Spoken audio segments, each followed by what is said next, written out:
Good morning.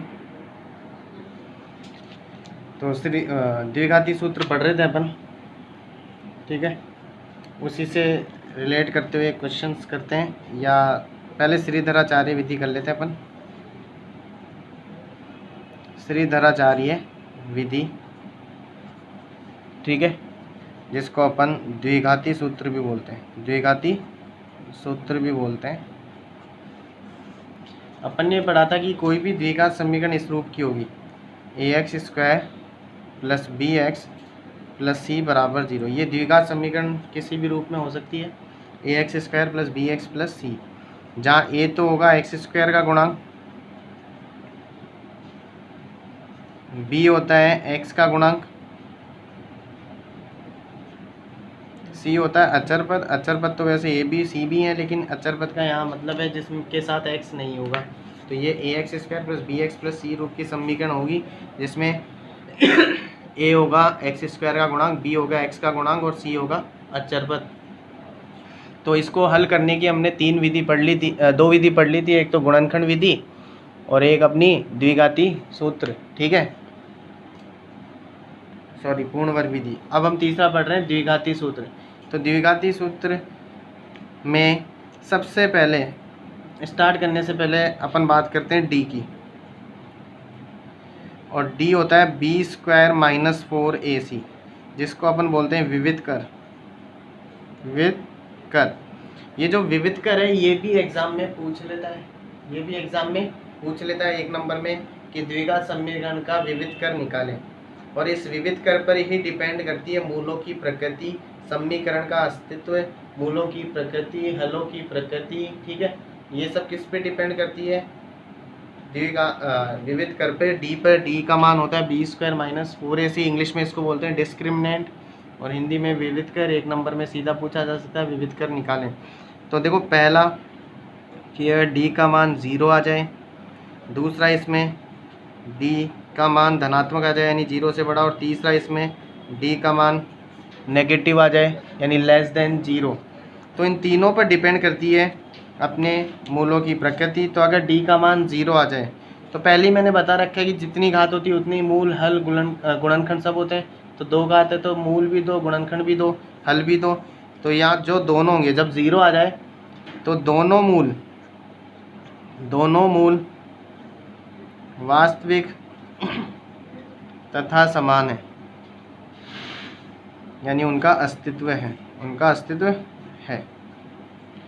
दोनों मूल वास्तविक तथा समान है। अस्तित्व होने का मतलब हम उन्हें ज्ञात कर सकते हैं, अस्तित्व होने का मतलब हम उन्हें ज्ञात कर सकते हैं, ठीक है। तो दोनों मूल वास्तविक हैं और समान है। जब d ग्रेटर देन 0 होगा तो इसका मतलब दोनों मूल वास्तविक तथा असमान है, और इसका मतलब भी उनका अस्तित्व है। और यहाँ दोनों मूल काल्पनिक है। जब लेस देन 0 आ जाए, डी लेस देन 0 मतलब 0 से छोटा मतलब नेगेटिव आ जाए, तो उनका अस्तित्व नहीं होगा। ये होती है मूलों की प्रकृति। ये जो हमने लिखा है इसको बोलते हैं मूलों की प्रकृति। मूलों का अस्तित्व है वो इन तीनों पॉइंट्स पर डिपेंड करता है। डी को बोलते हैं अपन डिस्क्रिमिनेंट, विविध कर। फिर है डी अगर 0 के बराबर हो जाए, 3 चीज़ हो सकती है, 0 से बड़ा हो सकता है, 0 के बराबर हो सकता है, 0 से छोटा हो सकता है। तो अगर 0 के बराबर हो जाए तो दोनों मूल होंगे वास्तविक और समान, 0 से बड़ा हो जाए तो दोनों मूल होंगे वास्तविक तथा असमान, और 0 से छोटा हो जाए तो दोनों मूल काल्पनिक, जिन्हें हम ज्ञात नहीं कर सकते, ठीक है। फिर आता है इसी से अपना, इसमें आपसे क्या पूछ सकता है 1 नंबर में, या तो विविध कर निकालें या मूलों की प्रकृति बताएं, अस्तित्व बताएं, ठीक है। मूलों की प्रकृति और अस्तित्व। अब यहाँ से सूत्र बनता है श्रीधराचार्य विधि का, वो है x बराबर -b प्लस माइनस √d/2a। इसमें 2 चिन्ह आपको ये बताते हैं कि एक बार प्लस का चिन्ह लेना, एक बार माइनस का चिन्ह लेना। प्लस के चिन्ह लेने पर एक मूल आएगा और माइनस के चिन्ह लेने पर दूसरा मूल आएगा। तो करते हैं, देखो कुछ प्रश्न। सूत्र भी आपके सामने रख लेते हैं। प्रश्न नंबर 2, और दूसरा प्रश्न मैं ले रहा हूँ 9x² प्लस 7x माइनस 2 बराबर 0। 9x² प्लस 7x माइनस 2 बराबर 0। प्रश्न है कि यदि मूलों का अस्तित्व है तो श्रीधराचार्य विधि से मूल ज्ञात करें। तो पहले मूल ज्ञात नहीं करने, पहले उनका अस्तित्व चेक करना अपन को। तो अस्तित्व चेक करते हैं पहले, यानी d का मान निकालते हैं। तो देखो यहाँ a का मान है 9, a होता है x² का गुणांक, b का मान है 7, b होता है x का गुणांक और c का मान है -2। ठीक है, तो पहले d निकालेंगे। d होता है b² माइनस 4ac, b हो गया 7, 4 इनके बीच में गुणा, a का मान 9, c का मान -2, 7 का स्क्वायर 49, माइनस माइनस प्लस, 4 नाम 36, 36 दोनों 72। दोबारा देख लीजिए, a का मान है 9, b का मान है 7, c का मान -2, b की जगह रख दिया 7, a की जगह रख दिया 9, c की जगह रख दिया -2, माइनस माइनस प्लस हो गया, 4 नाम 36, 36 दोनों 72, 7 का स्क्वायर 7 गुणा 7 49। ठीक है, तो देखो यहाँ पर 9 और 2 11 हासिल 1, 7 और 1 8 और 4 12, 9 और 2 11 1 हासिल 1, 7 और 1 8 और 4 12, 121 धनात्मक है, यानी 0 से बड़ा है। 0 से बड़ा है तो सिर्फ मूलों का अस्तित्व पूछ रहा है, मूलों की प्रकृति नहीं पूछ रहा। तो मूलों का अस्तित्व है, मूलों का अस्तित्व है, d ग्रेटर देन 0, यानी ये वाला फॉर्मूला लग गया। ठीक है, अब अगर ये बोल रहा है मूलों का अस्तित्व है तो उन्हें ज्ञात करें। मान लो अस्तित्व नहीं होता, जैसे थर्ड वाला आ जाता d लेस देन 0 हो जाता, तो हम उसे ज्ञात नहीं करते। ठीक है, तो मूल ज्ञात करने के लिए श्रीधराचार्य फॉर्मूला x बराबर -b plus minus root d बट्टे 2a। x बराबर b की जगह माइनस तो है ही, और b का मान है 7, प्लस माइनस d की जगह अपन ने रख दिया, d की जगह 121, 2 गुणा a की जगह 9, यह आ गया x बराबर -7। ठीक है, प्लस माइनस 121 का वर्गमूल 11, 121 का वर्गमूल 11, वर्गमूल आपको कम से कम 25 तक याद होने चाहिए, और 9 दोनों 18। अब देखो दो चिन्ह लेंगे, एक प्लस का और एक माइनस का। पहले लिया अपन ने प्लस का, x बराबर -7 प्लस 11 बट्टे 18, 11 में से 7 गया 4 बट्टे 18, 2 के बाड़े से 2 दूनी 4, 2 नाम 18। फिर अपन चिन्ह लेंगे माइनस का, तो x बराबर -7 माइनस 11 बट्टे 18, माइनस माइनस जुड़ गया, 11 और 7 18, चिन्ह माइनस का ही आएगा, बट्टे 18, यह आ गया -1। ठीक है, तो यहाँ से अपन ने ये निकाला। एक और सवाल करते हैं, देखो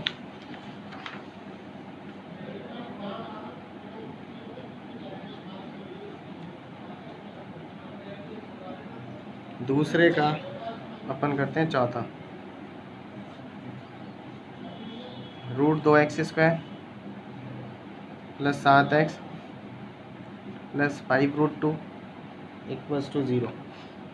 ठीक है, यहाँ पे मूलों का अस्तित्व ज्ञात करना है। a का मान है अपने पास √2, b का मान है अपने पास 7, c का मान है 5√2। तो पहले d निकालेंगे।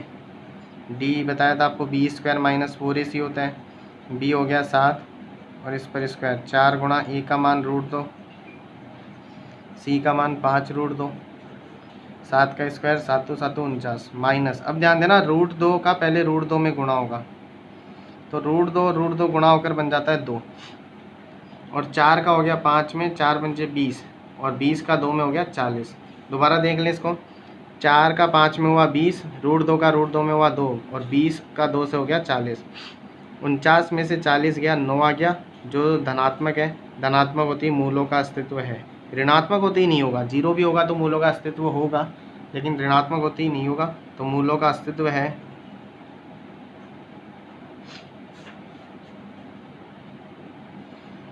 फिर अपन हल करेंगे इसको, -b plus minus √d upon 2a,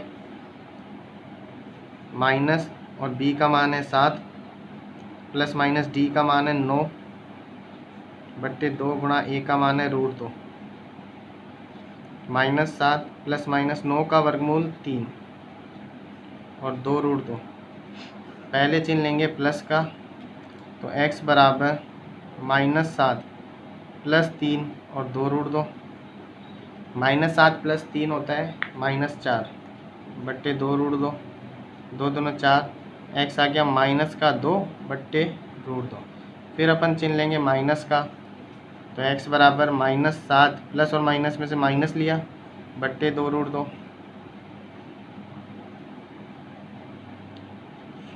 -10 हो गया, 2√2, 2 पंजे 10, x आ गया -5 बट्टे √2। तो ये एक सवाल और हुआ। एक और करते हैं इसी से।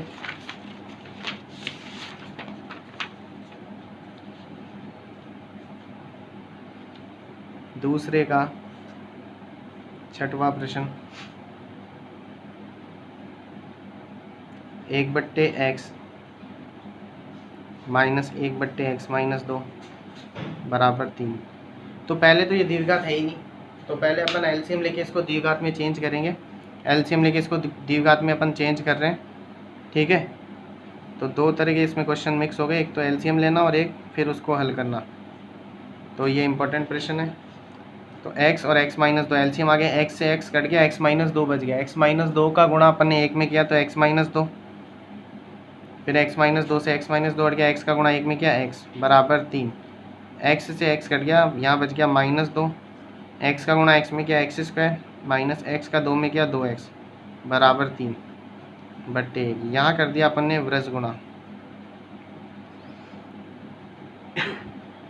3 का x² में किया 3x², 3 का 2 में होगा 6x, 2 का -1 में -2 का 1 में होगा -2, 3x² माइनस 6x, माइनस का 2 इधर आकर प्लस का 2 बराबर 0। a का मान हो गया 3, b का मान हो गया -6, c का मान हो गया 2।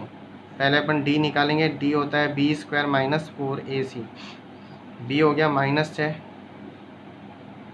4 गुणा a का मान 3 और c का मान 2, -6 का स्क्वायर, माइनस का स्क्वायर हमेशा प्लस होता है, -6 गुणा -6, -6 का स्क्वायर मतलब -6 गुणा -6, माइनस से माइनस कट गया, 6 6 36, 4 3 12, 12 दूनी 24, 36 में से 24 निकला 12। ये फिर धनात्मक है, धनात्मक होती मूलों का अस्तित्व है।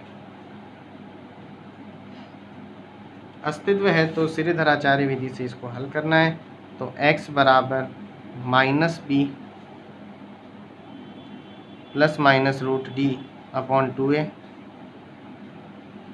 -b, b का मान -6 इस बार और इसके आगे पहले ही माइनस लग रहा है, ध्यान देना b का मान -6 है और इसके आगे पहले ही माइनस लग रहा है, तो ये +6 हो जाएगा। d हो गया अपने पास 12, 2 गुणा a है अपने पास 3, 12 को अपन लिख सकते हैं क्योंकि 12 का परफेक्ट स्क्वायर नहीं होता, पूर्ण वर्ग नहीं होता, तो 12 को अपन ने लिखा 4 3 12, नीचे 2 3 6, 4 का वर्गमूल हमें पता है 2 होता है और अंडर रूट में 3 रह गया, नीचे 6, 2 ऊपर से कॉमन ले लिया, 2 3 6 प्लस माइनस 2 कॉमन आ गया, √3 नीचे 6, 2 3 6, x बराबर 3 प्लस माइनस √3 बट्टे 3। इसको यहीं छोड़ देना है क्योंकि √3 ना तो 3 में जुड़ सकता है ना घट सकता है, ठीक है। तो इसको आगे हम नहीं कर सकते। आ रही बात समझ में? तो ये थे अपने श्रीधराचार्य विधि से कुछ सवाल अपन ने किए। जाते जाते एक भाषा वाला सवाल मैं करा के जाता हूँ, उसकी प्रैक्टिस आप करना, ठीक है।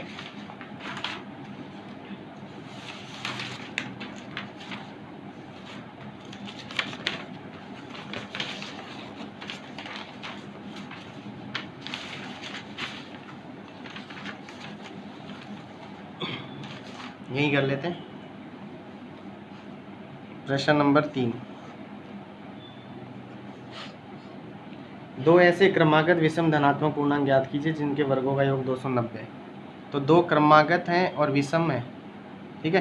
तो ध्यान देना इधर, अगर पूर्णांक क्रमागत हैं, क्रमागत का मतलब पहले समझा रहा हूँ आपको, जो क्रम से आते हैं, जैसे अपनी गिनती 1 2 3 4 5, तो 1 2 3 4 में आपको पता है कि 1 का अंतर है, तो अगर सिर्फ क्रमागत बोलता तो x + 1 हो जाता, लेकिन ये बोल रहा है क्रमागत के साथ साथ विषम भी है, तो विषम में कितने का अंतर है? विषम में आपको पता है पहले 1 आता है फिर 3 आता है, तो कितने का अंतर हुआ? 2 का। यानी पहला अगर x है तो दूसरा x + 2 होगा, क्योंकि 2 का गैप होना है, तो 2 का गैप हुआ तो x + 2 लिखेंगे यहाँ पर। ठीक है, तो यही बोल रहा है क्रमागत विषम धनात्मक पूर्णांक है, तो पहला x हो जाएगा, दूसरा x + 2 हो जाएगा। ठीक है, तो माना पहला क्रमागत, इस बार समीकरण आपको ही बनानी है, भाषा का प्रश्न है, ध्यान से समझना। पहला क्रमागत धनात्मक विषम पूर्णांक बराबर x, तब दूसरा क्रमागत धनात्मक विषम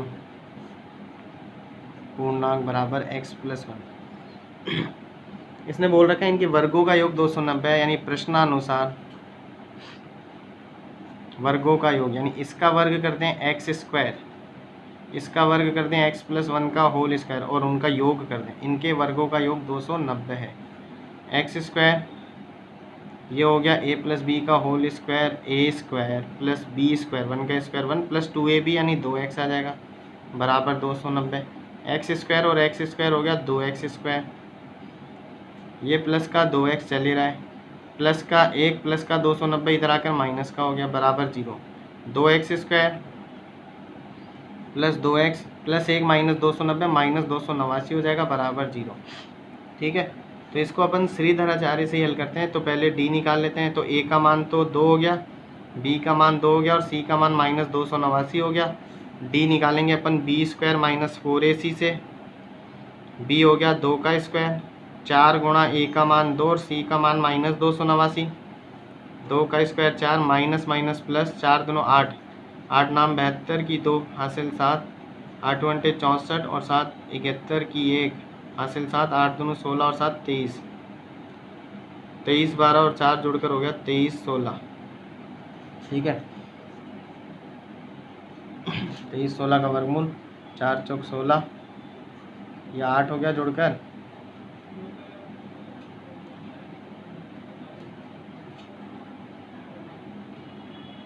एक सेकेंड, हाँ देखिए मैंने आपको यहाँ बता तो दिया था कि x + 2 लिखेंगे, लेकिन मैंने खुद नहीं 1 लिख दिया। तो यहाँ x + 2 है, यहाँ x + 2 है, यहाँ a² + b² 2 का स्क्वायर 4 और यहाँ 2ab करेंगे तो 4x आएगा, वही जुड़ गया, यहाँ पर 4 आ गया, यहाँ पर 4 आ गया, ये माइनस का 286 आएगा। ठीक है, यहाँ 4 आ जाएगा,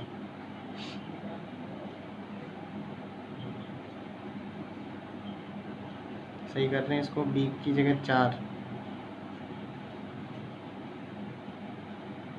ठीक है, 4 का स्क्वायर आपको पता है 16 होगा, गुणा करते हैं 4 दूनो 8, इसको हटा देते हैं लाइन को वापस, प्लस 4 दूनो 8, 8 6 48 की 8 हासिल 4, 8 × 20 64 और 4 68 हासिल 6, 8 दोनों 16 और 6 22। ठीक है, 8 और 6 14 की 4 हासिल 1, 8 और 1 9 और 1 10 की 0 हासिल 1 3 2 23 0 4, 23 0 4 का वर्गमूल क्या होता है निकाल लेते हैं। 4 चौक 16, 13 में से 6 गया 7 0 4, 8 × 64, 8 × 64 की 4 हासिल 6, 8 × 64 48 हो जाएगा, 23 0 4 का वर्गमूल 48। ठीक है, तो देखो अब इसको हल कर लेते हैं। x बराबर -b + -√d/2a -b, b का मान है अपने पास, b का मान है 4, 23 0 4 d की जगह लिखेंगे बट्टे 2 गुणा a का मान है 2, x बराबर -4 + -23 0 4 का वर्गमूल 48 होता है, नीचे 2 दूनो 4। अब लेंगे एक चिन्ह प्लस का, x बराबर -4 + 48/4, 48 में से 4 गया 44, 44/4 11 हो जाएगा। फिर माइनस का चिन्ह लेंगे तो x बराबर -4 - 48/4, ये आ जाएगा -52/4। उसने धनात्मक बोला है तो ये नेगेटिव आ रहा है, तो ये संभव नहीं है, लिख देना। तो देखो पहला पूर्णांक आपको लिखना है, पहला धनात्मक पूर्णांक 11 जो अपन ने x माना है, और दूसरा हो जाएगा x + 2 यानी 11 + 2 13। ठीक है, तो यहाँ तक करना, आप बाकी कल करेंगे।